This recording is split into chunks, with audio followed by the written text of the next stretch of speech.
아침 8시가 되면 창가에 놓인 작은 시계가 짧게 소리를 냈다. 알람이라기보다는 하루가 시작된다는 확인에 가까운 소리였다. 박윤서는 그 소리를 늘 같은 자세로 들었다. 의자에 앉아 창문을 반쯤 열어두고 거리의 소음을 집 안으로 조금만 들여보냈다. 윤서는 68이었다. 사람들은 그녀를 차분한 분이라고 불렀다.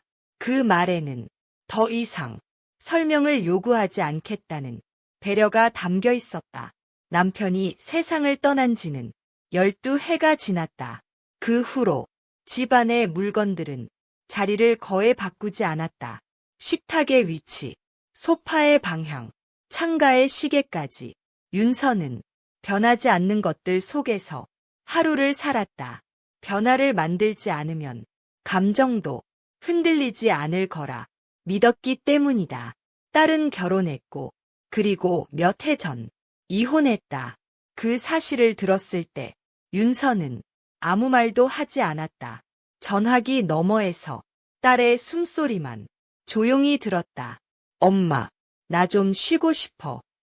딸의 말에 윤서는 짧게 대답했다. 그래. 그 말 하나면 충분하다고 생각했다. 딸은 잠시 이 집에 머물렀고 그 뒤로 다시 나갔다. 그리고 윤서는 다시 혼자가 되었다. 그렇게 끝날 줄 알았다. 초인종이 울린 건 비가 오지 않는 평범한 오후였다. 윤서는 시계를 한 번 보고 문을 열었다. 문 앞에 서 있던 사람은 딸의 전남편 최민호였다. 어머니. 그의 목소리는 조금 낮았고 조금 조심스러웠다.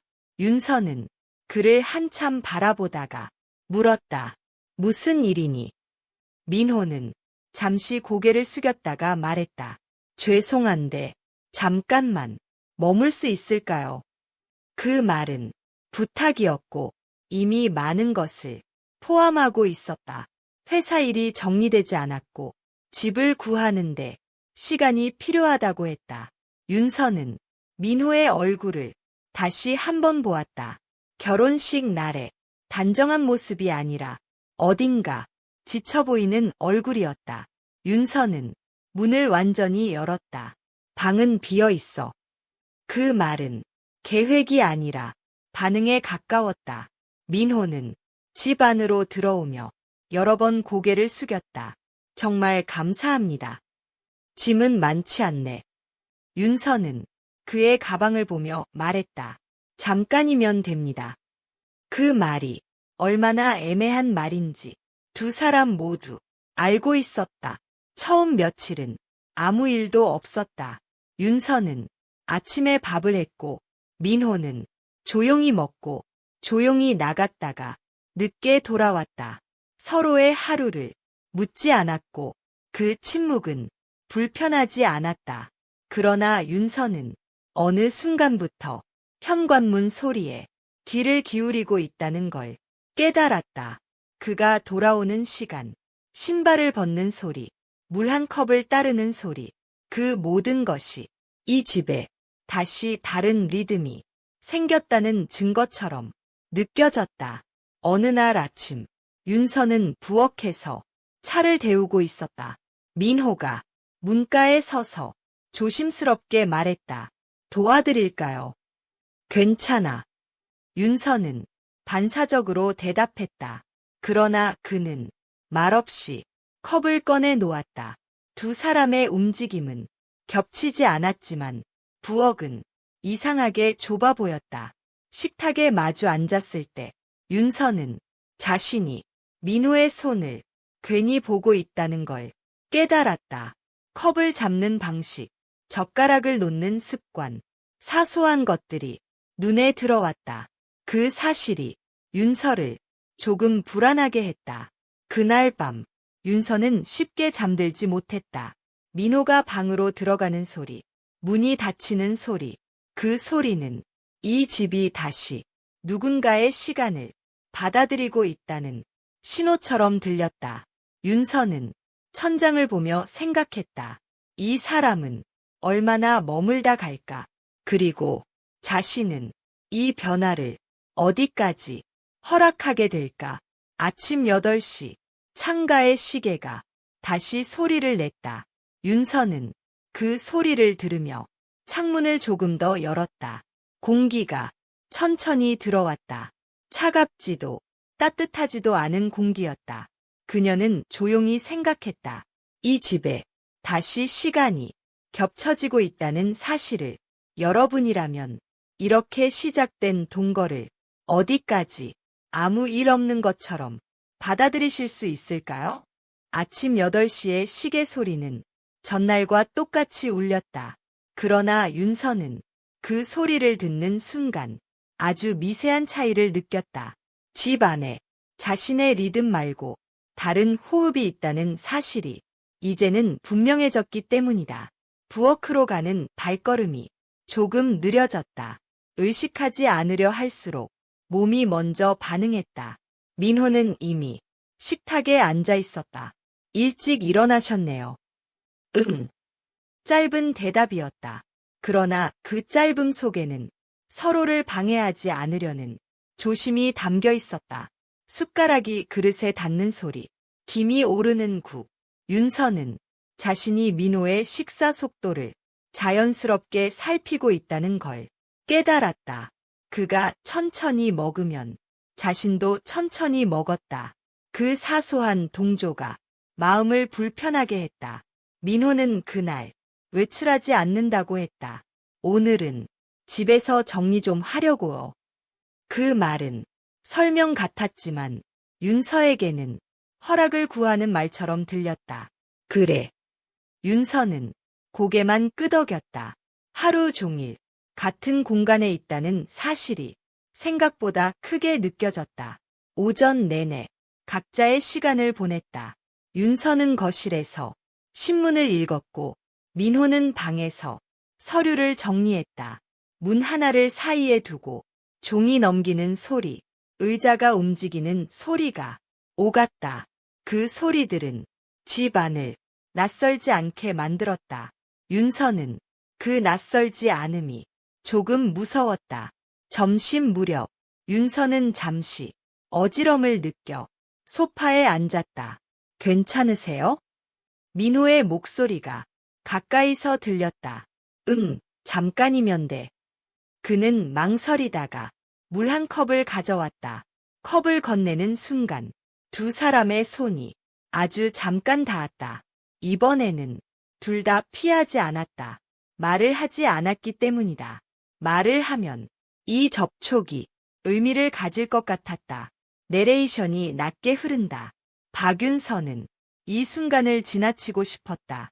그러나 지나치지 못하는 순간은 언제나 이유를 묻지 않는다. 오후가 되자 햇빛이 거실 바닥을 길게 가로질렀다. 민호는 창가에 서서 밖을 바라보다가 말했다. 이 집은 시간이 일정한 것 같아요. 그래. 네. 아침도, 낮도 항상 비슷해서요. 윤서는 그 말이 마음에 걸렸다. 그게 편해서 여기 계속 살았어. 그 말은 설명이었지만 어딘가 자기 변명이 섞여 있었다. 민호는 고개를 끄덕였다. 그래서 숨이 좀 편해집니다. 그 말이 윤서의 마음에 조용히 남았다. 저녁 준비를 하며 윤서는 평소보다 조금 더 신경을 썼다. 특별한 메뉴는 아니었지만 간을 한 번 더 보았다. 왜 그런지 굳이 이유를 찾지 않았다. 식탁에 마주 앉았을 때 민호는 젓가락을 들었다가 잠시 멈췄다. 어머니. 그가 그렇게 부를 때마다 윤서는 묘한 거리감을 느꼈다. 너무 가깝지도 너무 멀지도 않은 그 호칭. 이렇게 신세지게 돼서 죄송합니다. 윤서는 잠시 그를 바라보다가 말했다. 미안해할 일은 아니야. 그 말은 위로였고 동시에 선을 긋는 말이었다. 식사를 마친 뒤 윤서는 설거지를 했고 민호는 말없이 그릇을 닦았다. 물소리가 집안을 채웠다. 그 사이로 민호가 낮게 말했다. 여기 있으면 제가 조금 괜찮아지는 것 같습니다. 그 말은 부담을 주지 않으려는 솔직함처럼 들렸다. 윤서는 대답하지 않았다. 그 말에 자신의 마음이 어떻게 반응하는지 이미 알고 있었기 때문이다. 밤이 되자 집안은 다시 조용해졌다. 윤서는 거실 불을 끄려다 말고 소파에 앉았다. 가로등 불빛이 커튼 사이로 스며들었다. 그 빛을 보며 윤서는 생각했다. 이 집에 두 개의 시간이 겹쳐지고 있다는 사실을. 그날 밤 윤서는 잠들기 전 서랍을 열었다. 안에는 남편의 사진과 딸의 사진이 나란히 놓여 있었다. 윤서는 그 사진들을 한참 바라보다가 다시 조용히 닫았다. 과거는 여전히 그 자리에 있었고 그 위에 조심스럽게 새로운 시간이 쌓이고 있었다. 침대에 누운 채 윤서는 스스로에게 말했다. 이건 잠깐일 거야. 그러나 마음 한편에서는 그 말이 조금씩 확신을 잃고 있었다. 아침 8시의 시계 소리는 다음 날에도 울릴 것이다. 그러나 그 소리를 같이 듣는 사람이 있다는 사실이 윤서의 하루를 이미 바꾸고 있었다. 여러분이라면 이렇게 같은 집에서 다른 속도로 살아가기 시작했을 때 어디까지를 괜찮다고 말할 수 있을까요? 아침 8시의 시계는 그날도 같은 소리를 냈다. 짧고 단정한 소리. 윤서는 그 소리를 듣고도 바로 일어나지 않았다. 침대에 누운 채 천장을 바라보며 몇 번 숨을 골랐다. 집 안의 소리는 아직 조용했다. 민호의 방문은 닫혀 있었고 그 문 하나가 이 집의 균형을 유지하고 있는 것처럼 느껴졌다. 부엌으로 나가 물을 올리며 윤서는 생각했다. 요즘 자신은 말을 고르고 있었다. 예전에는 말이 먼저 나왔고 생각은 뒤따라왔는데 지금은 생각이 앞서고 말은 가장자리에 머물렀다. 아침 식탁에서 민호는 평소보다 말이 적었다. 오늘은 집을 좀 보러 다녀오려고요. 그의 말은 보고 같았지만 윤서에게는 외고처럼 들렸다. 그래. 윤서는 짧게 대답했다. 그 한마디 뒤에 붙지 않은 문장이 여럿 있었다.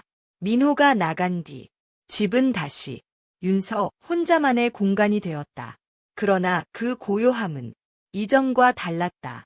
윤서는 식탁 의자를 하나 당겨 앉았다가 다시 밀어 넣었다. 괜히 그 자리에 앉아 보고 싶었다. 민호가 늘 앉던 자리였다. 그 사소한 행동이 윤서를 조금 놀라게 했다. 오후가 되자 햇빛이 거실을 길게 가로질렀다. 윤서는 라디오를 켜두었다. 사람의 목소리가 집안을 채우자 마음이 조금 가라앉았다. 그러나 음악 사이로 자꾸만 현관문 소리를 기다리고 있는 자신을 알아차렸다. 민호는 오후 늦게 돌아왔다. 다녀왔어. 그의 목소리는 조금 지쳐 있었지만 어딘가 단단해 보였다. 어땠니? 윤서는 부엌에서 물을 올리며 물었다. 아직 결정은 아니에요. 그래도 곧 정해야 할 것 같아요. 그 말에는 현실이 담겨 있었다. 윤서는 고개를 끄덕였다. 천천히 해. 그 말은 배려였고 붙잡음은 아니었다. 저녁 준비를 하며 윤서는 손이 자주 멈췄다. 칼을 잡았다가 내려놓고 냄비를 올렸다가 불을 줄였다. 민호는 부엌 문가에 서서 말없이 도왔다. 두 사람의 움직임은 겹치지 않았지만 같은 방향을 향하고 있었다. 그 사실이 윤서의 가슴을 조용히 조였다. 어머니.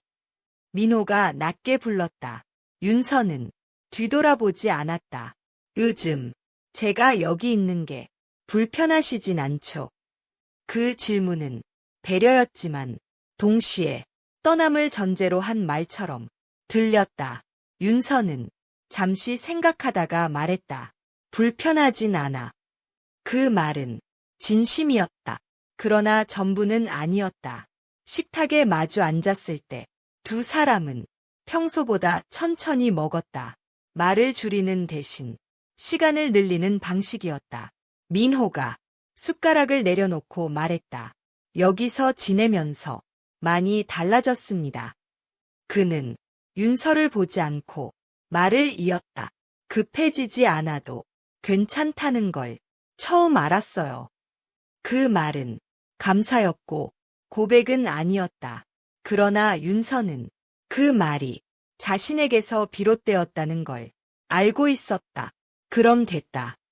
그녀의 대답은 짧았지만 의미는 충분했다. 그날 밤 윤서는 거실 불을 조금 늦게 껐다. 불이 켜진 집은 아직 누군가를 기다리는 것처럼 보였다. 민호의 방문에서 불이 꺼지는 소리가 났다. 그 소리는 경계가 아직 유지되고 있다는 증거처럼 들렸다. 윤서는 소파에 앉아 손을 모았다. 선을 넘지 않았다는 안도와 선을 넘지 않았기에 남은 여운이 함께 있었다. 다음 날 아침, 민호는 조심스럽게 말했다. 집을 결정하려고 합니다. 그 말에는 각오가 담겨 있었다. 윤서는 고개를 끄덕였다. 그래, 잘 생각했다. 그녀는 그 말을 하며 자신이 울지 않는다는 사실에 조용히 놀랐다. 집안은 다시 조용해졌다. 그러나 그 조용함은 비어있지 않았다. 말하지 않은 선택들이 공기처럼 남아 있었기 때문이다. 윤서는 창가에 서서 시계의 초침을 바라보았다. 초침은 망설임 없이 앞으로 나아가고 있었다. 윤서는 생각했다. 말의 가장자리에 머물러 있는 감정들이 언젠가는 스스로 중심으로 이동할지도 모른다는 걸. 여러분이라면 이렇게 말의 가장자리에 감정을 두고 끝까지 버틸 수 있을까요? 아니면 어느 순간엔가 중심으로 들여놓고 말하게 될까요? 아침 8시 창가의 시계는 그날도 어김없이 소리를 냈다. 윤서는 그 소리를 듣고 잠시 눈을 감았다. 소리는 짧았고 의미는 길었다. 이 집에서 멈춘 것은 없었다. 시간도, 생활도, 시계의 초침도. 다만 윤서의 마음만이 한 박자 늦게 따라가고 있을 뿐이었다. 민호는 이사 날짜를 구체적으로 말하지 않았다. 다음 주쯤이면 정리할 수 있을 것 같습니다. 그 말은 결정이었지만 확정은 아니었다. 윤서는 고개를 끄덕였다. 그래. 그 대답은 익숙했고 그래서 더 조심스러웠다. 그날 이후로 집안의 공기는 조금 달라졌다. 민호는 짐을 조금씩 정리했고 윤서는 그 사실을 굳이 확인하지 않았다. 서랍 하나가 비어있고 옷걸이가 하나 줄어드는 것.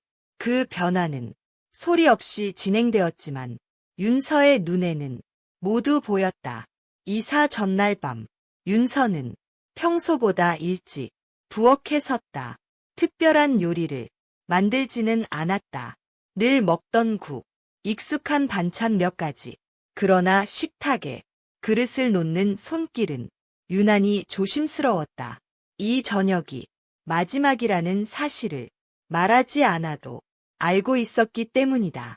식탁에 마주 앉았을 때 두 사람은 오래도록 말이 없었다. 숟가락이 내려가는 속도도 비슷했다. 어머니. 민호가 먼저 입을 열었다. 윤서는 고개를 들지 않았다. 그동안 정말 감사했습니다. 그 말에는 감사와 작별이 겹쳐 있었다. 윤서는 잠시 숨을 고르고 말했다. 다 지나가는 거야. 그 말은 위로였고 스스로에게 하는 말이기도 했다. 그날 밤 윤서는 거실에 불을 끄지 않았다. 불이 켜진 집은 아직 누군가를 기다리는 것처럼 보였다. 민호는 방에서 마지막 짐을 정리했다. 가방 지퍼가 닫히는 소리, 서랍이 닫히는 소리.